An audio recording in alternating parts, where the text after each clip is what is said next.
Bom dia, boa tarde e boa noite, você que vai acompanhar o programa pela internet. Estamos dando início ao programa Logos, um programa que é um podcast para debater ideias. E hoje eu tenho aqui comigo um convidado para lá de especial, um erudito, né? E também um amigo. Lá em Provérbios 17:17 diz que há amigo mais chegado do que o irmão, né? Então aqui, Dr. Wagner Lopes Sanches, tem um currículo extenso, né? Um homem culto, mas abreviando, né? Vamos aqui fazer um mini currículo. Dr. Wagner tem formação teológica, formação também em história e filosofia, né? Formação em teologia, história, filosofia. Ele também é professor universitário da PUC São Paulo, coordenador do programa de pós-graduação na área de ciência da religião. Acho que está de bom tamanho aí o resumo. E também ele é escritor, tem que destacar isso também, ele é ganhador junto com outros autores, né, do prêmio Jabuti. Você que não tem familiaridade, o Jabuti é tipo como se fosse o Oscar dos escritores, né? E foi na categoria científica, não é isso? A categoria científica. Então a gente tem uma pessoa altamente qualificada, preparada para falar de um tema que é um tema atual, um tema muito interessante, que é acerca do IBGE, que teve divulgação recente. Ele vai passar melhor essas informações, quando que saiu, que fase que tá essas revisões, porque depois que publica, começa uma série de estudos aí. E aí a gente está fazendo um recorte na questão dos dados estatísticos que é concernente à religião. Né? Que o IBGE ele é muito amplo, né? E dentro disso, a gente colocou como um tema sugestivo aqui uma fé em transformação. Novo mapa religioso no Brasil. Então eu quero já passar a palavra para o Dr. Wagner para ele complementar a sua apresentação, né? Fazer uma introdução, uma rápida introdução, antes de eu partir para algumas perguntas que eu quero fazer, sobre um quadro geral do IBGE, quando que foi publicado, o que tem lá, o que não tem, qual que é o objetivo, né? Nos ajude com essas orientações iniciais, doutor. A palavra está contigo. Bom dia, boa tarde, boa noite, né? Isso E aí. obrigado, Wagner, pelo convite para estar aqui com você e para conversar também com quem vai nos assistir, né?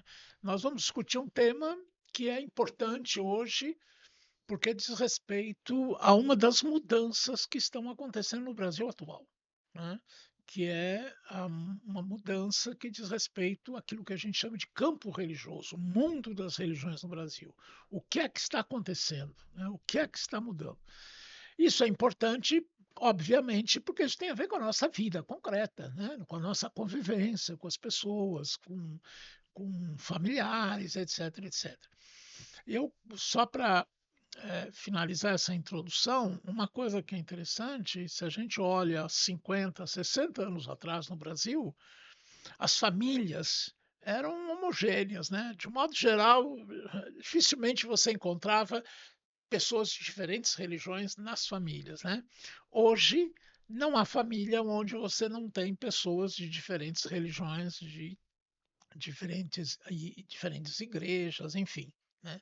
Então, as nossas famílias são para nós um sinal, né? Um dos sinais que a gente tem para entender o que está acontecendo no Brasil, né? Em resumo, o que a gente poderia dizer é que o Brasil está se diversificando do ponto de vista religioso cada vez mais e de forma acelerada, né? É isso que a gente vai conversar aqui. Maravilha. Doutor, esse IBGE, ele tem um período de 10 anos de pesquisa, seria isso? Isso, a cada 10 anos o IBGE faz um censo,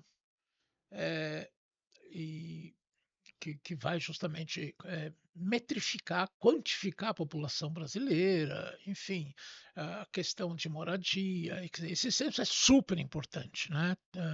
Porque ele vai fornecer os dados que o Estado precisa para desencadear as políticas públicas. Então, ele é muito importante, né? Ele acontece de 10 anos, o anterior foi em 2010, o último deveria ser em 2020, por N razões, ele acabou sendo concluído em 2022, né? E há um aspecto desse censo que é religião. Ele foi concluído em 2022, mas foi divulgado agora em 2025, não é isso? 25, isso. Os dados, Coletados vai até a 2022. coleta foi em 22, mas os dados foram publicados no ano passado, no segundo semestre do ano passado. Maravilha, é importante. Uma coisa importante que gera dúvida, e é bom esclarecer, é que existe um método científico na capitalização dessas informações, né? É, então, embora seja por amostragem, a gente pode ter assim uma confiança nos dados. Então, Perfeito a colocação? Wagner, em termos, é assim, há uma pesquisa que é feita de residência em residência. Foi feita na sua, na minha, de todo mundo, né? Eu lembro que no meu caso, um dia que o recenseador passou lá, ele não tinha ninguém em casa. Ele voltou 2 dias depois. Então, essa pesquisa é feita de casa em casa, né? Onde se pergunta tudo. Se pergunta qual é a profissão de quem trabalha, quantas pessoas são, qual a idade, enfim. E existe uma outra pesquisa que essa sim é por amostragem. Então, no mesmo processo, o IBGE seleciona pessoas que vão dar um tipo de, vamos dizer assim, de entrevistas detalhadas, né? Em 2010 eu caí nesse sorteio, né? Então, assim, as perguntas que me foram feitas demorou mais de 1 hora para responder. Então, assim, primeiro, então, a primeira pesquisa é por residência. Então, essa não é por amostragem. A segunda, sim, por amostragem, né? Que é a mais detalhada. Acontece que essa segunda é feita de acordo com critérios técnicos, não é o pesquisador que seleciona. A equipe do IBGE seleciona por rua, por bairro, etc. Então, é todo um processo muito bem feito com base em procedimentos internacionais. Sim, sim, mas a gente pode dizer que tem profissionais qualificados, Claro, não, o que seria IBGE, ingenuidade ter uma certa desconfiança sobre o resultado dos não, dados, né? A gente pode dar uma credibilidade, né? o Instituto Brasileiro de Geografia e Estatística é altamente confiável, reconhecido internacionalmente. As pesquisas que saem do IBGE, seja no censo a cada 10 anos, sejam outras pesquisas que são feitas também ao longo do período, são reconhecidas internacionalmente, né? Órgãos internacionais utilizam essas pesquisas também para divulgar informações. Então, assim, não há o que pensar. O que muitas vezes as pessoas falam, tá, tudo bem, é isso que o IBGE fala, mas lá onde eu moro não é bem isso. Bom, lá onde você mora, né? Sim, Mas isso não significa. as exceções que pode Claro, haver. claro. Eu não posso querer generalizar informações que eu tenho lá na minha rua, na minha família, né? Então, o IBGE não faz isso. Quer dizer, o IBGE faz pesquisa com base em entrevistas, né? Então, por exemplo, nós temos hoje institutos de pesquisa, sobretudo na época eleitoral, que é o que a gente está vivendo hoje, né? Chamadas pesquisas de opinião, que são feitas por telefone. Né? As pessoas ligam para você, às vezes te encontram na rua, em determinados lugares. Essas pesquisas também têm validade. Existem certas exigências técnicas que são feitas para garantir o mínimo de cientificidade, como a gente fala. Né? Mas as pesquisas do IBGE são altamente qualificadas, altamente respeitadas. Então, assim, não dá para eu dizer que porque na minha rua é desse jeito, a pesquisa, os dados do IBGE estão incorretos. Os dados do IBGE estão baseados em sistemas e metodologias altamente confiáveis, métodos estatísticos, né, e que não tem o que discutir. Nós temos que reconhecer que esses dados são dados válidos. Maravilha. Acho que deu para, a nível introdutório, dar o quadro geral, né? Então, superado esses esclarecimentos iniciais, eu tenho algumas perguntas, doutor, acerca do que os dados estão revelando, e eu gostaria que você comentasse aqui e trouxesse luz aí aos números, porque esses dados são quantitativos, né? São numéricos, mas aí você tem que fazer uma pesquisa qualitativa, né? Para tentar entender o que os números estão querendo nos dizer. E aí surgem algumas questões. Uma delas que a gente pode verificar é que aparentemente, né, os evangélicos não cresceram tanto quanto as previsões estavam projetando. Por outro lado, houve uma queda significativa, digamos, do catolicismo, sobretudo em algumas regiões do país. O que realmente está acontecendo no Brasil? Qual a leitura que você tem dos evangélicos e dos católicos? Os católicos tendo talvez a palavra, um retrocesso em termos numéricos, né? Quando eu digo retrocesso, eu digo em termos numéricos, né? Não estou falando de doutrina, mas os evangélicos também, que alguns fizeram previsões elásticas, né? Dizendo que os evangélicos ultrapassariam os católicos. Parece que agora virou mais uma utopia do que uma expectativa, que parece que não chega, não. Como é que você faz essa leitura? Por que disso? E o que Então, isso significa, né? então, eu falei agora há pouco na introdução que o que a gente observa, olhando os dados que a gente tem, os dados do IBGE, o que a gente observa é que o Brasil está passando por um processo acelerado de diversificação religiosa, né? Eu vou dar um exemplo. Em 1970, o número de pessoas que se declaravam católicas no Brasil, se autodeclaravam católicas, eram 91% e alguma coisa. 1970. Né? Agora já são 56% em 2022. Né? Quer dizer, 52 anos depois. Alguma coisa aconteceu aí nesse período. Né? Quer dizer, é uma mudança drástica de 91% para 56%. E no caso dos evangélicos também, se eram 91% de católicos, os evangélicos eram bem menos do que isso, eram em torno de 5,2%. Né? Porque também temos outros grupos. E também temos aqueles que não têm religião. Né? Então, veja, 91% de católicos, 5,2% de evangélicos. Hoje, nós temos 56% de católicos e 26% de evangélicos. Então, há uma mudança drástica, drástica. Né? Estamos pensando nos evangélicos. Tem alguns outros dados também que surpreendem. Né? E aí, quais as razões? O que está acontecendo? Primeiro, é muito curioso é que uma tentativa de explicar essa mudança, uma das respostas é que nós estamos tendo um aumento da oferta de religiões. Né?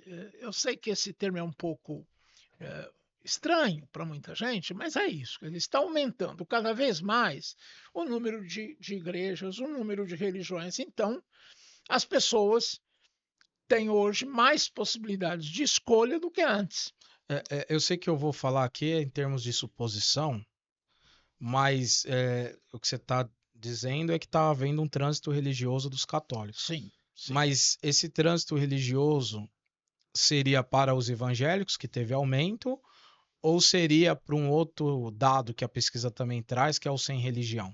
Então, desde 1970, o, o grande número de pessoas que vão para as igrejas evangélicas são pessoas que vêm do catolicismo. Certo. Mas também, desde de 2010, estamos percebendo que está aumentando o número de pessoas que não declaram religião. A gente pode daqui a pouco falar nisso. Essas pessoas que não declaram religião, hoje é, é um número razoável de pessoas, né? Chega a ser em torno de 5, 6% da população brasileira, né? Então, saem pessoas da Igreja Católica para o mundo evangélico, mas saem também pessoas da Igreja Católica para esse grupo que a gente chama de sem religião. Certo. Quem é esse grupo? Né? Aí nós temos uma variedade muito grande. Nós temos pessoas que têm fé religiosa, mas não estão inseridas em nenhuma religião. São pessoas sem religião, mas que têm algum tipo de fé religiosa. Né? Nós temos aí também o grupo de ateus. Né? E temos o grupo daquele grupo que a gente chama de agnósticos, pessoas que não se declaram religiosas nem ateias, mas têm aí uma posição como que, olha, eu espero para ver o que é. Né? Então, esse grupo, nesse senso agora, cresceu muito também por conta desse deslocamento, você chamou de trânsito, esse deslocamento da Igreja Católica para esse grupos que a gente chama genericamente de sem religião. Um outro fenômeno que tem aparecido também, embora o censo não captou isso, porque nem todos os dados do censo permitem a gente tirar conclusões ainda, porque nós não temos todos os dados mais fragmentados, os dados mais detalhados, nós não temos acesso ainda. E alguns falam até que dificilmente a gente vai ter acesso. Né?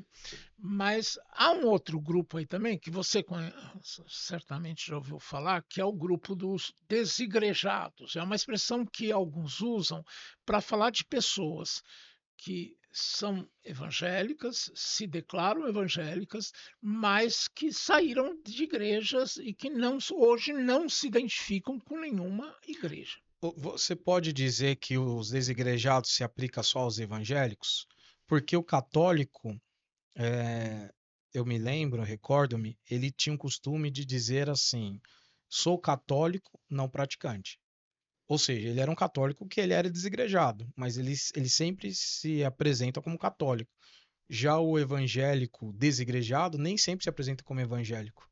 Então, o desigrejado, a, a minha maneira de pensar, se aplica mais aos evangélicos.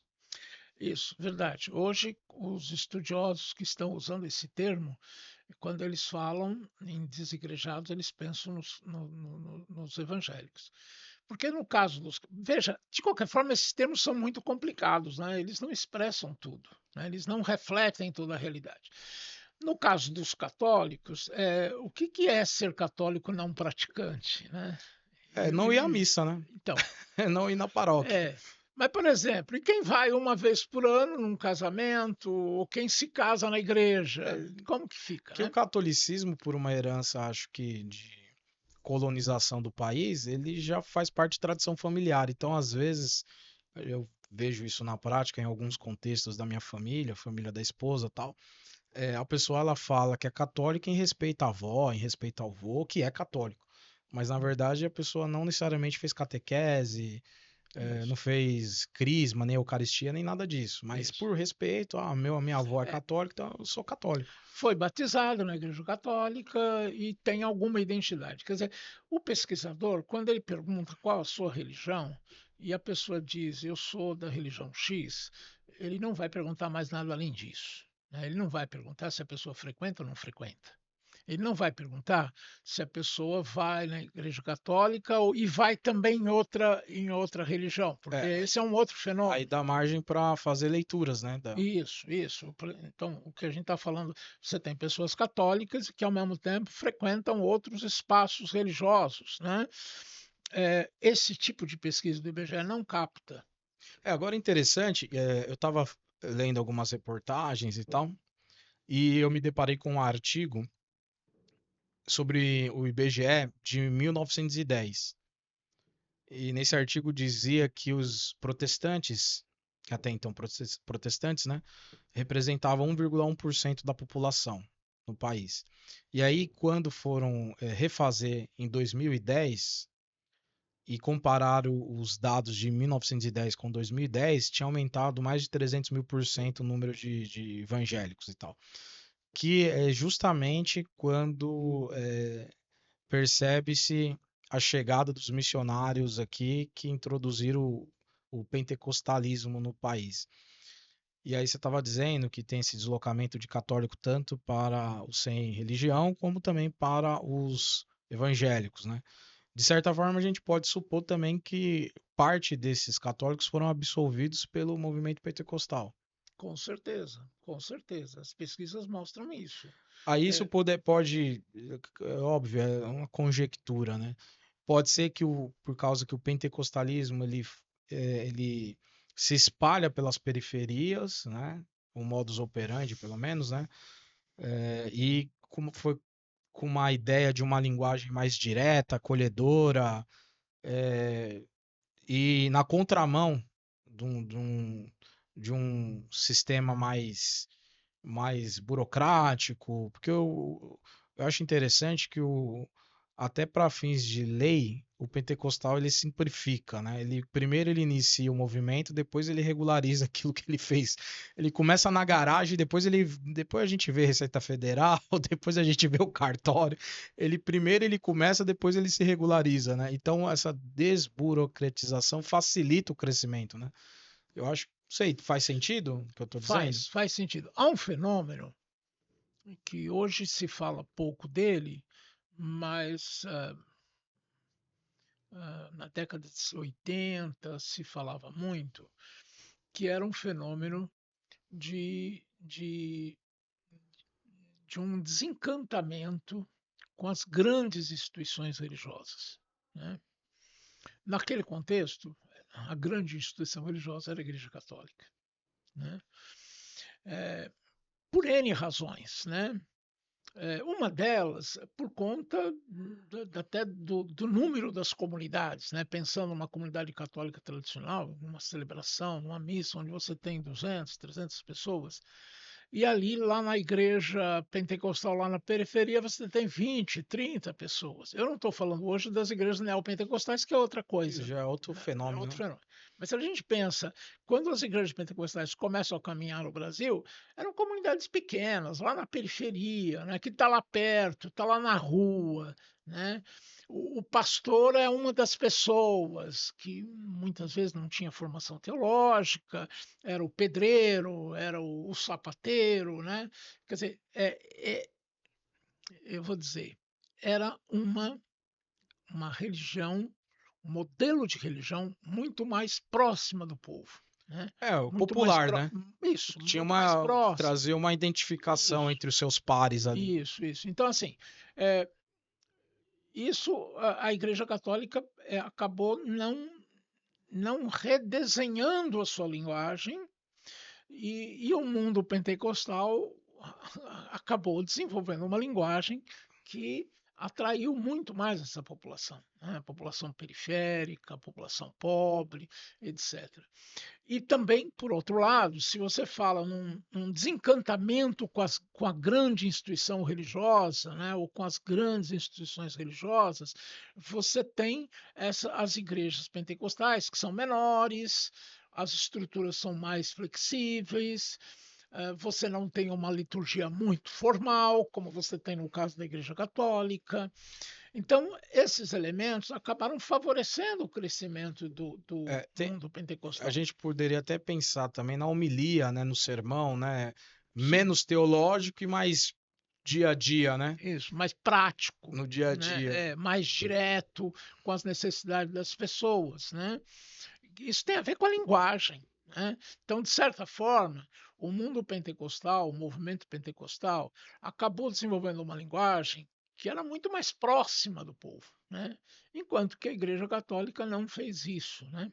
Bom, eu estou apontando aqui alguns elementos para a gente entender por que É, desse grande trânsito e é o religioso. interessante que a gente está falando de dados estatísticos, estamos falando de quem cresceu, quem diminuiu, etc., quem encolheu. É, no meio do pentecostalismo tem dependendo se for o Paul Frestal fala lá de primeira onda, né, que é Assembleia de Deus e Congregação Cristã do Brasil. Aí cada uma delas tem o seu mito fundante, mito no sentido técnico da palavra, não desmerecendo, né? Mas cada um tem a sua história de como que se iniciou ali o movimento e tal. Mas a bem da verdade, socialmente falando, sociologicamente falando, dá para analisar que pegou no momento certo, né? Que os missionários chegam ali por volta de 1910 e tal, e coincidiu com a crise da borracha no norte do país, né? Que aí todo mundo ficou desempregado, crise na área do segmento de borracha, extração de borracha lá, seringueira, né? E aí, pelo que me consta da história, tanto nortistas como nordestinos, nessa época que tiveram uma migração muito assim, forte, numericamente falando, um êxodo, né? E migraram para o sul e para o sudeste. E aí eu acredito que muitos já convertidos ao movimento pentecostal, aí espalha isso para o lado sulista da nação. Você tem essa leitura também, doutor? Sim, veja, acho que o que você está falando mostra uma coisa. Não dá para entender religião, não dá para entender crescimento de uma religião ou declínio de outra, se a gente não entender o que está acontecendo na realidade onde essa religião existe. Né? Quer dizer, o que você está colocando é o seguinte: há um movimento econômico no Brasil. Estamos pensando no início de 1900, porque os primeiros missionários pentecostais chegam em 1910, 1911. Então, quer dizer, você tem aí um movimento econômico que está acontecendo no Brasil, de mudanças econômicas, e a religião começa a acompanhar esse movimento. Né? Então, isso mostra que não dá para a gente pensar em religião sem a gente pensar é, nessas mudanças sociais que estão se dando onde a religião está. Então, você tem todo o processo de urbanização do Brasil, isso influenciou muito também o crescimento do pentecostalismo, né? E, e no caso da Igreja Católica, que estava em todos os lugares, ela não soube dar resposta, por exemplo, a esse público que vinha do interior para a cidade. O chamado êxodo rural que nós tivemos no Brasil, né? Sobretudo a partir da década de 60 para cá, a Igreja Católica não soube responder a esse êxodo rural. E os pentecostais souberam. Então, acho que isso explica um pouco. Agora, eu queria chamar a atenção de duas informações importantes, de três informações. Uma primeira informação: as pesquisas que eram feitas por amostragens, por institutos de pesquisa, não pelo IBGE, pelo instituto de pesquisa, pelos outros institutos de pesquisa, inclusive pelo Datafolha, apontavam que nós teríamos agora, em 2020, 2022, em torno de 50% de católicos. E o que o IBGE apontou, 56% de católicos. Então não diminuiu tanto quanto pensaram. Houve uma queda, mas não foi a queda que se imaginava. Né? Mesmo as projeções que estavam sendo feitas, porque existem estudos onde você faz projeção. Então você vê a média de crescimento anual até aquele momento e você projeta para o futuro. As projeções também iam na direção de 50% de católicos no Brasil. Mas tem uma coisa que o pessoal chama de microdado, né? Que é o dado dentro do dado, que é a questão da faixa etária, né? E Isso, pelo que eu entendi, os católicos estão envelhecidos. isso. A população católica é uma população envelhecida. Então você tem entre católicos um número menor de jovens e entre evangélicos você tem um número maior de jovens. E que isso pode dar projeção para o próximo pesquisa, né? Isso vai certamente impactar o próximo censo, né? Mas só para colocar, no caso dos evangélicos, a previsão é que nós teríamos em torno de 30% de evangélicos no Brasil. Também não foi, foi Não foi 27,9? 26%, 26,9%. 26,9. Então, o que aconteceu? Você teve uma diminuição de católicos, mas não como se esperava. Nós tivemos um aumento do número de evangélicos, mas não como se esperava. Mas tem um dado que é um dado que fora do mundo cristão, né? Estamos colocando aqui católicos e evangélicos dentro daquilo que a gente chama de mundo cristãos. Tem um dado que é muito curioso. As religiões afro, que eram em 2010 0,3% da população brasileira, agora são 1%. Teve um aumento. Um aumento de E o 0,7%. interessante é que o aumento ele se deu mais por amostragem por cidade no sul, né? No sul. Rio Grande do Sul. Rio Grande do Sul aparece como o estado onde você tem um número razoável. Que muitas pessoas que vão acompanhar não sabem, as religiões de matriz africana, sobretudo a Umbanda, ela é uma religião mais de brancos, né? Se for por raça, tem mais brancos do que pardos, né? Isso. Embora também hoje há um crescimento do número de brancos no próprio candomblé. O candomblé que tradicionalmente... Alguns estão fazendo até uns artigos escrevendo, isso aí artigos não escritos por mim, mas eles estão colocando o título assim, o embranquecimento das religiões afro. Eu não sei se é a terminologia correta, né? Mas no caso da Umbanda, isso esse elemento é um elemento que está lá no início da Umbanda. Da fundação. Mas no caso do candomblé seria algo de interessante. Né? Então é um fenômeno que precisa ser estudado. O que está acontecendo aí? Né?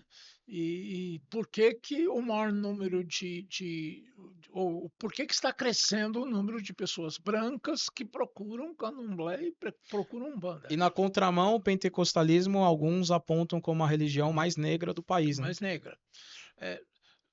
Justamente porque está mais na periferia, né? E porque tem um número razoável, são 26% da população brasileira. Você imagina, de 203 milhões que é a população brasileira, o ano passado, em agosto do ano passado, 203 milhões e pouco, quer dizer, e você pensa em 26% de evangélicos, são mais de 52 milhões de pessoas. É muita coisa.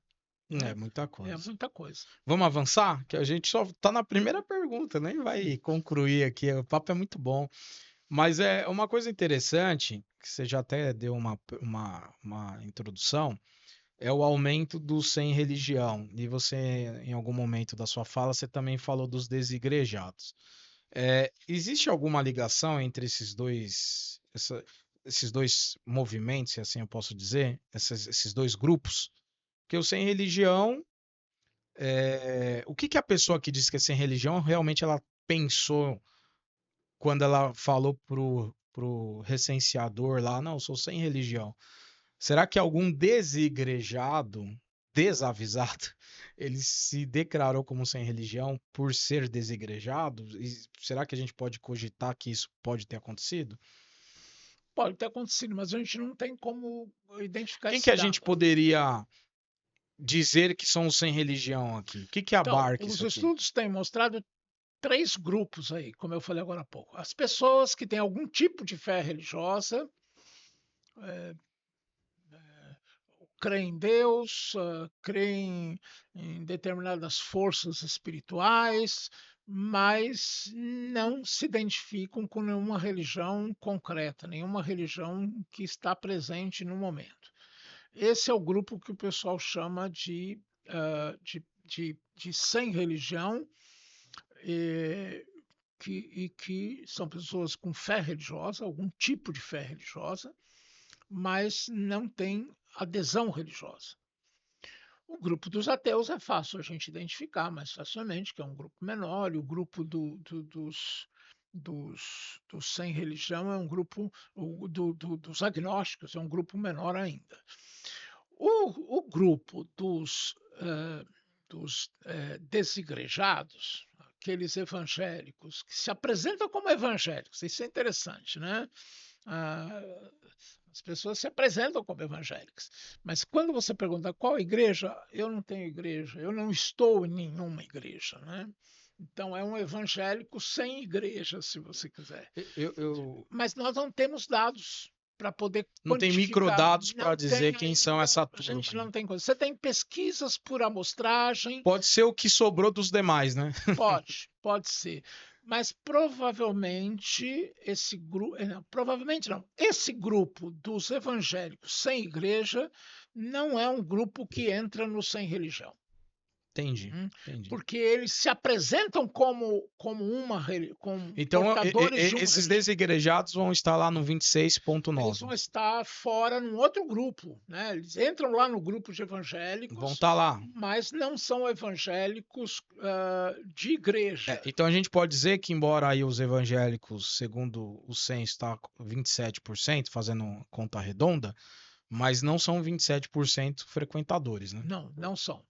É claro que esse número de 26%, quase 27% de evangélicos, você encontra aí um número muito grande de pessoas que têm algum tipo de frequência. Sim. É diferente dos católicos. Quando você fala que 56% da população brasileira é de católico, é metade da população, né? Sim. Um pouco mais da metade, aí a gente tem certeza que uma parte dessa população não frequenta a Igreja Católica. Mas a gente também não tem como quantificar isso.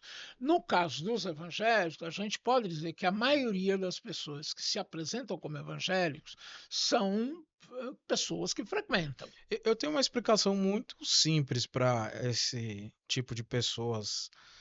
Eu creio assim, o brasileiro, ele não deixou de crer em Deus. Ele deixou de querer caber dentro de uma instituição.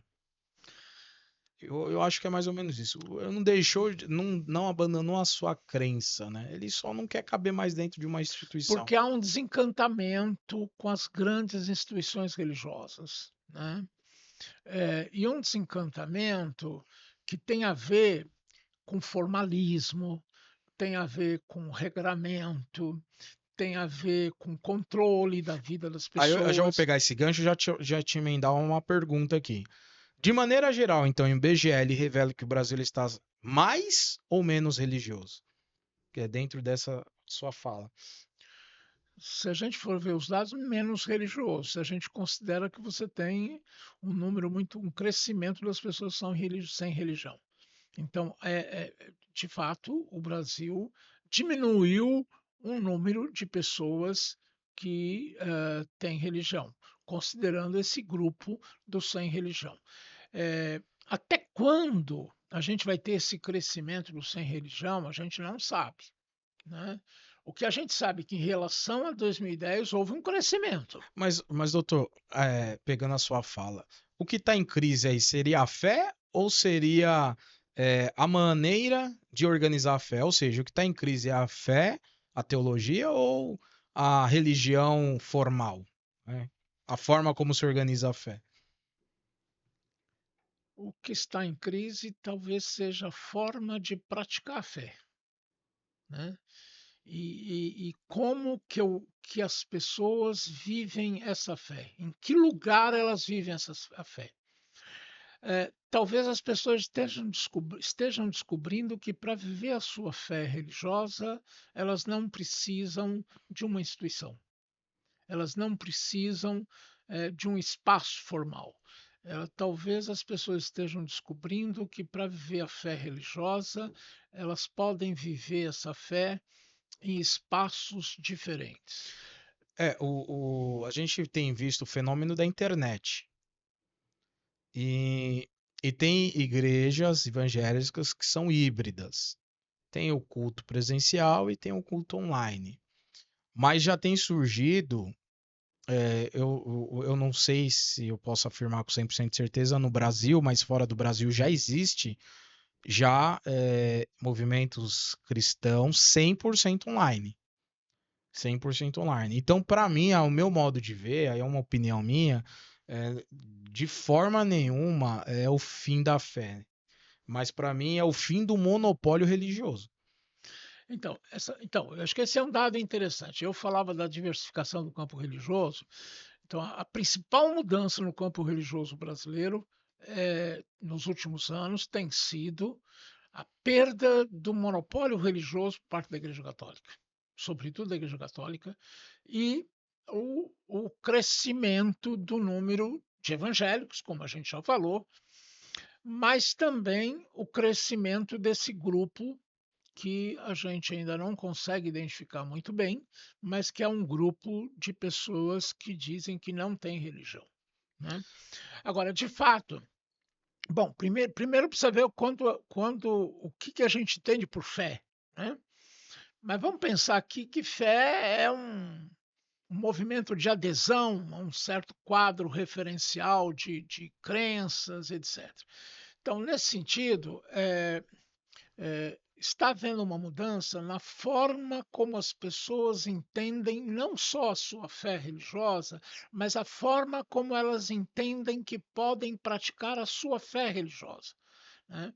Isso ajuda a entender por que muita gente deixa igrejas e por que muita gente adere a práticas religiosas, por exemplo, online, como você estava falando. Então a gente pode dizer, dentro da sua fala, doutor, que o brasileiro ele pode, vamos colocar assim, mudar a forma de exercer a sua fé, mas dificilmente vai deixar de acreditar. E aí eu já emendo a pergunta, né? Existe alguma possibilidade de um desencantamento religioso no Brasil, análogo, né, ao que acontece na Europa? Na Europa a gente tem casos, acho que vocês devem ter acompanhado, que templos religiosos se tornou uma pub, tornou um bar, virou um bar.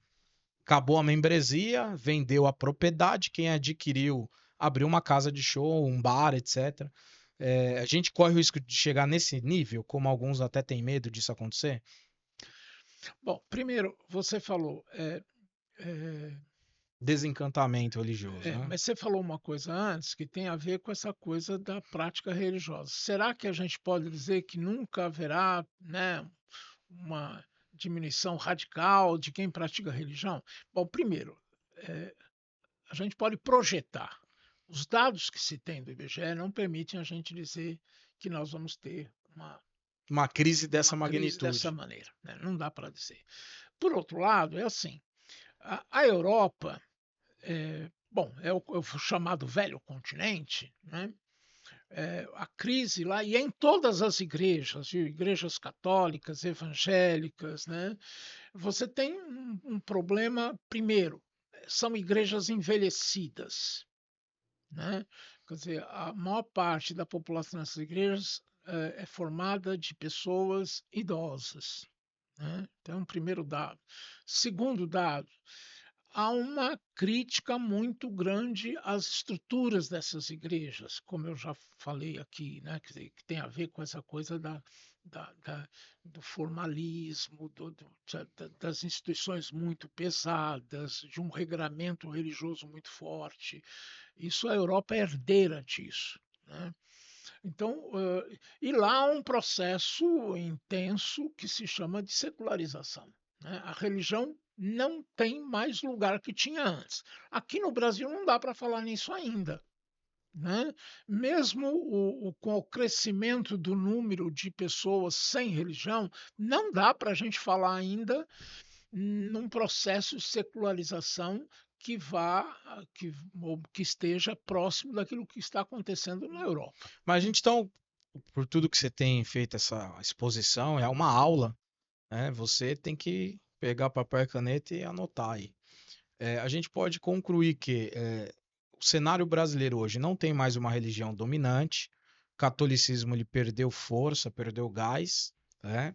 E por outro lado, com novos movimentos religiosos, surge uma disputa nesse campo religioso. A gente pode concluir isso.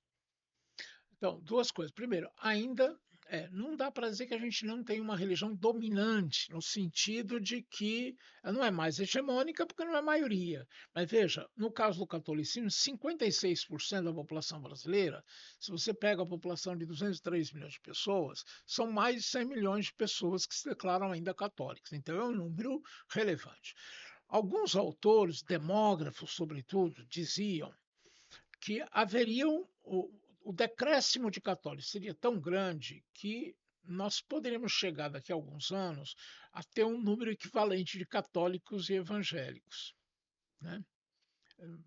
Teríamos em torno de 30 e poucos por cento de católicos e 30 e poucos por cento de evangélicos. Bom, isso não aconteceu ainda. Se vai acontecer, a gente não sabe, né? Mas, de qualquer forma, o que a gente pode dizer é que a Igreja Católica já não tem mais a hegemonia religiosa que tinha. Isso acho que é um dado concreto, né? E outro dado concreto é que o número de evangélicos hoje é grande, 26% da população brasileira, né?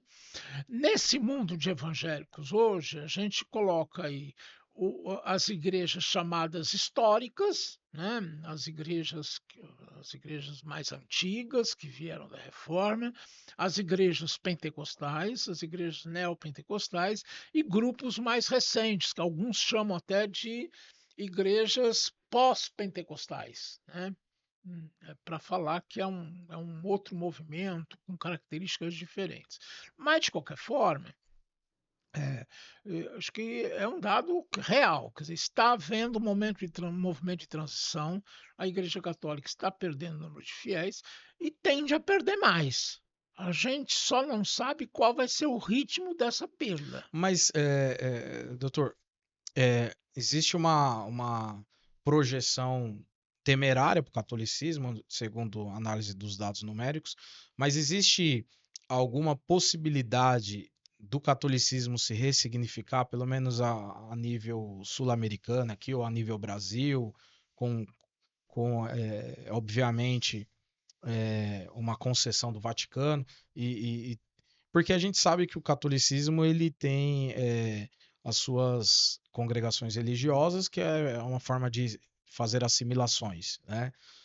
Existe uma forma do catolicismo de se reinventar a nível Brasil e reverter esses números? Ou é uma estrutura, digamos, engessada estruturalmente e que não vai mudar? A Igreja Católica é uma instituição muito grande, né? Uma instituição com uma estrutura bastante complexa. E, e é uma instituição que tem muita dificuldade de se renovar. A renovação na Igreja Católica acontece, mas de forma muito lenta, né? Por isso que também as igrejas evangélicas se renovam com muito mais facilidade, né?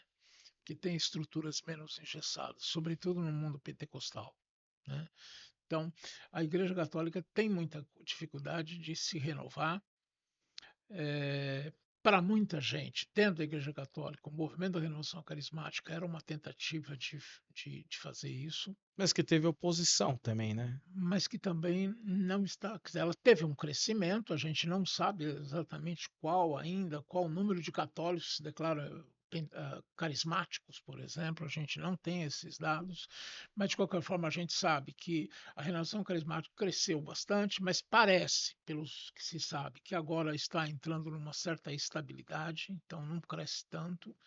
Então, aquela ideia de que o crescimento da renovação carismática podia ser uma estratégia para recuperar os católicos que saíram, católicos que foram para o mundo pentecostal, não deu certo, pelo menos até agora, né? Há uma tensão dentro do catolicismo nesse momento, porque você teve movimentos dentro da Igreja Católica no sentido de renovar o catolicismo, de tornar o catolicismo mais próximo do povo, né? Um catolicismo mais inserido no meio do povo, mas ao mesmo tempo você tem, que é vamos chamar de um catolicismo renovado, mas você tem hoje também, já que não é de hoje, mas é um movimento de volta ao passado por parte do catolicismo, né? movimentos tradicionalistas, grupos tradicionalistas. Então, essa tensão dentro do catolicismo é uma tensão que também, eu diria, atrapalha esse processo de renovação da Igreja Católica, né? Entendo. Bom, nosso tempo tá voando, né? No seu ponto de vista, doutor, qual é a grande novidade do IBGE, então, nesse campo religioso brasileiro? O que que você traria como... Isso aqui foi o... Eu diria três novidades. Primeiro, católicos evangélicos, católicos cresceram, evangélicos diminuíram. Desculpe, católicos diminuíram, evangélicos cresceram, mas não na proporção que se esperava. Segundo, cresce o número de pessoas que se declaram sem religião. Terceiro, cresce bastante o número de pessoas que se declaram eh, membros, adeptos de religiões afro-brasileiras. Esse crescimento tem aí uma tentativa de explicação. Uma explicação, uma hipótese é que com essa diversificação religiosa, fica muito mais fácil, por exemplo, pessoas que são de religiões afro-brasileiras se apresentarem como tal. Antes era muito mais difícil. A intolerância religiosa teve a tendência de diminuir mais. Diminuir. Então, hoje é mais fácil um bandista dizer que é um bandista do que dizer que é um católico, que ele é católico. Até um certo tempo era muito mais fácil um bandista se esconder Ou seja, você está dizendo que pessoas de religiões de matriz africana no passado se identificavam como católico. como católicos por conta, ou até como espíritas em algumas. Aliás, interessante, o número de espíritas Também diminuiu. Olha só, sobe o número de adeptos das religiões afro e diminui o número de espíritas, porque antes as pessoas umbandistas ou se diziam católicas ou se diziam espíritas. Então é interessante como esse fenômeno vai, você olhando os dados, você consegue já perceber e consegue explicar o que está acontecendo. Então a gente pode ter uma previsão, mais ou menos, lógico, uma expectativa, que o futuro da religião no Brasil vai ser cada vez mais fragmentado, pulverizado. Com certeza. O futuro das religiões no Brasil é um futuro de uma maior fragmentação, de Diversidade, né? uma maior diversificação. Mas, curiosamente, não é um futuro, pelo menos pelo que a gente vê, de, de pluralismo, porque pluralismo é quando a gente olha para as religiões e reconhece essa diversificação como um valor, como um dado importante, como um dado, enfim, relevante, né? O que está acontecendo hoje, você tem muitos movimentos, por exemplo, de fundamentalismo, intolerância religiosa, então isso aponta por uma dificuldade que ainda nós temos de reconhecer, né, a importância da religião. A minha religião é verdadeira, né? É, meu afilhado dizia para mim hoje, né? Ele falava para mim hoje, esses dias, ele falava assim: a minha professora de ciência falou que é um bandista. Aí eu falei, e aí? Né? O que que seus colegas... o pessoal ouviu com atenção, o pessoal achou legal, sexta série, né? Aí eu falei, mas tem muitas famílias que não veem isso com bons olhos. Aí ele falou, tem muita gente que acha que a sua religião é o único caminho. É, Olha, teve um caso, né, de acho que foi um SEI, né, que é Centro de Educação Infantil, aqui na cidade de São Paulo, não me lembro se foi na Zona Sul, aqui na cidade de São Paulo, que uma das tarefas que fizeram com as crianças lá, a professora foi desenhar os orixás e tal, e aí teve um pai que pegou o desenho da filha, o que que é isso, tal, a filha explicou a atividade da escola e tal. E aí ele foi na escola e acionou a polícia polícia. militar e tal, e houve todo um constrangimento. E também existem pessoas com projetos para querer abolir uma lei que foi sancionada, que é o ensino religioso africano na escola. Eu não lembro O agora se ensino de história da África. eu não sei se é a nível fundamental ou médio. Né? Não me recordo agora. Wagner, olha só que interessante. Mais de 50% da população brasileira é negra, se apresenta como negra. É. Você negar o direito de conhecer a história Ancestral, né? de onde esse povo veio, né?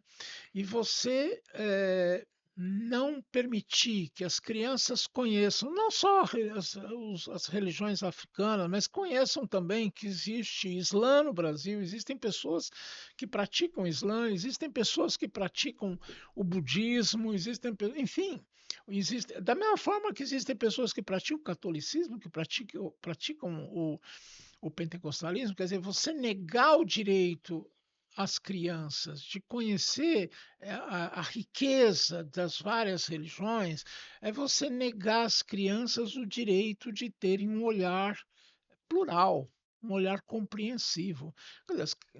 Não se trata de você se tornar evangélico, de você deixar a sua religião. Não, não é isso, mas é de você ter um olhar compreensivo, um olhar plural para todas as religiões, como um direito legítimo das pessoas. Maravilha. Wagner, um papo muito bom. A gente tem aí é, alguns minutinhos para concluir, então eu quero fazer a última pergunta. E aí você responde, faz as suas considerações finais e, se desejar, deixa seus contatos. A pergunta é: o retrato religioso do Brasil, de modo geral, ele tem apresentado menos tradicionalismo e mais espiritualidade? Então, Wagner, são fenômenos diferentes, né? Tradicionais, quando a gente pensa em tradicionalismo, nós estamos. Formalismo, né? Isso, isso. É, eu diria que o cenário religioso brasileiro hoje é um cenário de mais liberdade religiosa, né? Se você quiser, é, é, é um cenário mais, usando o termo que você falou, de mais espiritualidade e menos religião, né? Eu acho que o brasileiro ele está menos religioso no papel e mais praticante na sua espiritualidade. Eu acho que ele tá mais espiritual na prática, né? Eu acho que é por aí. Faça suas considerações finais, doutor. Então, olha, uma observação assim que eu acho que é importante perceber, em primeiro lugar, que isso que a gente está discutindo tem a ver com a nossa vida, né? Sem dúvida. Falar das mudanças no campo religioso brasileiro é falar de mudanças que afetam cada um de nós. Como eu falei no início, né, as nossas famílias vivem essa problemática, os nossos vizinhos, né, eu mesmo tenho vizinhos católicos, tem gente da igreja metodista, tem gente, enfim, de igreja que eu não sei qual, pentecostal, tenho lá um vizinho que é pentecostal. A religião é uma questão que até o ateu tem que lidar. Então, não tem Não, não jeito, não tem tem jeito. jeito. E a gente tem que saber que é fundamental a convivência com pessoas de diferentes religiões. A gente tem que ser hospitaleiro com todas as pessoas, com os nossos vizinhos, né? Vizinhos que estão ali do nosso lado e vizinhos que estão no nosso trabalho, enfim, na escola onde a gente atua, enfim, nos vários ambientes. Doutor, minha gratidão. É, eu diria que é inenarrável, né? Um programa como esse, não tem como a gente descrever a contribuição, a utilidade pública, então, minha gratidão. Por acaso você tem alguma rede social? Caso alguém Olha, eu quiser te contatar, tenho um então e-mail. deixa o e-mail, quem É quiser te contatar. Wagner com W, Sanches com Z, @uol.com.br. Maravilha, estamos chegando ao término de mais um programa. Você que acompanhou até aqui, minha gratidão a você, espectador. Deixa o seu like no canal do YouTube, deixa seus comentários, nos ajude a compartilhar, deixa sugestões de novos programas, nos siga nas redes sociais, no Instagram você vai me encontrar @Wagner Pedro Lima, Wagner com W. Na bio do Instagram vai ter o link que vai te redirecionar para o YouTube, canal Wagner Pedro Explicando. Lá você encontra esse programa na íntegra. E também no TikTok, estamos no TikTok, nos ajude a fazer crescer o TikTok. Você vai encontrar alguns cortes desse programa e de programas anteriores, tá bom? Tamo junto, meu forte abraço, o programa está encerrado.